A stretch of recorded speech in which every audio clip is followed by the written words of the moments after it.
could if I had a cigarette. I don't smoke. Though that's breaking the rules, isn't it? What is? Personal questions. Still, even after what he's just done, you still think roots with them. Protect and survive. Can I have one of them? That's my last one. Oh, thank you. I had a dream which was not a dream at all. Pardon? Byron. I wish I could remember the whole thing. I keep going through it in the head, and I can never remember the whole thing. Only the odd line, bit by bit. How come you know so much poetry? So little poetry. I wasn't always an engineer, you know. I studied literature. I've read books, seen films. The poems of my life. I think I don't know what you're doing. Trying to get me to break the rules. Are those ways you look at them? Only the rules of physics. So, how about bending them a little bit? The laws of physics. Don't think that'd be a very good idea, do you? And anyway, I think it's been done before. It's a bit late to be scared of giving yourself away and hiding things. We're beyond that now, surely.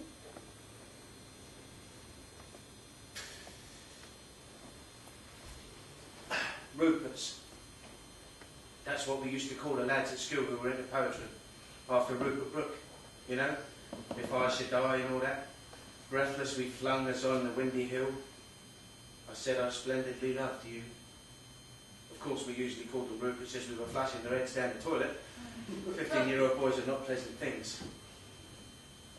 But then, when adolescence really kicks in, at 16, you realise that the best way to, well, you know, get a girl was to spout some poetry.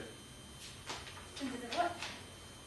So I went off down the library and took out a book of poetry by Rupert Brooke, him being the only poet I paid any attention to, apart from Wilfred Owen, but I didn't think that the writer of Bent Double Coffin Like Case was likely to ever help me much. So I got this book by Rupert Brooke and started to commit some of the poetry to memory. Well, as you can see, I've grown out of the habit. Almost. And did it work? Well, you want more? Okay, more. More poetry, more life history, to satiate your gluttony for knowledge. Well, after Rupert Brooke, I moved on to the Romantics, of course, as you do. Byron, Shelley, Keats, never Wordsworth. Wordsworth wasn't a Byron. Wordsworth wasn't, and Byron was. Wasn't what? Well, not taking notes. We'll keep up all the same. A romantic. Wordsworth wasn't, and Byron was. It's a view, a literary stance. Speaking of which, how about this? Gatsby as a trope of Rupert Brooke.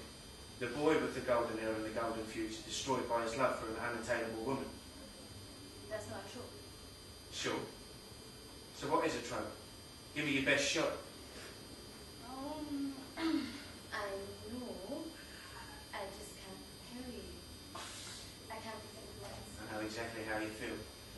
Here's me, finally falling in love with a girl who might be impressed by my poetic naturism, and all I can offer are unconnected lines from romantics and war poets.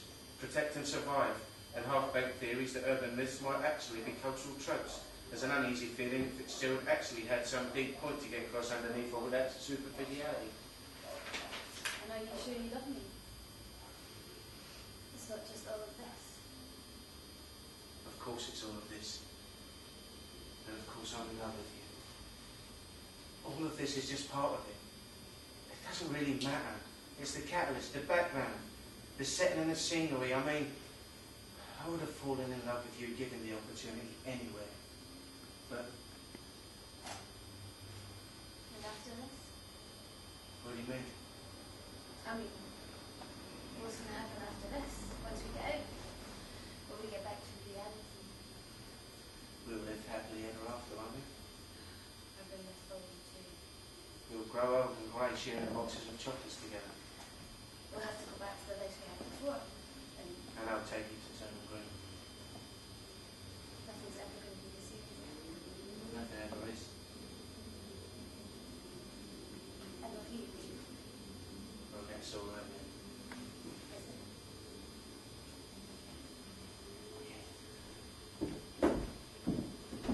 Already had a shave earlier. Sarah, back. Dave? Sarah. Dave, Don't don't leave me here. Remember I said I splendidly loved you!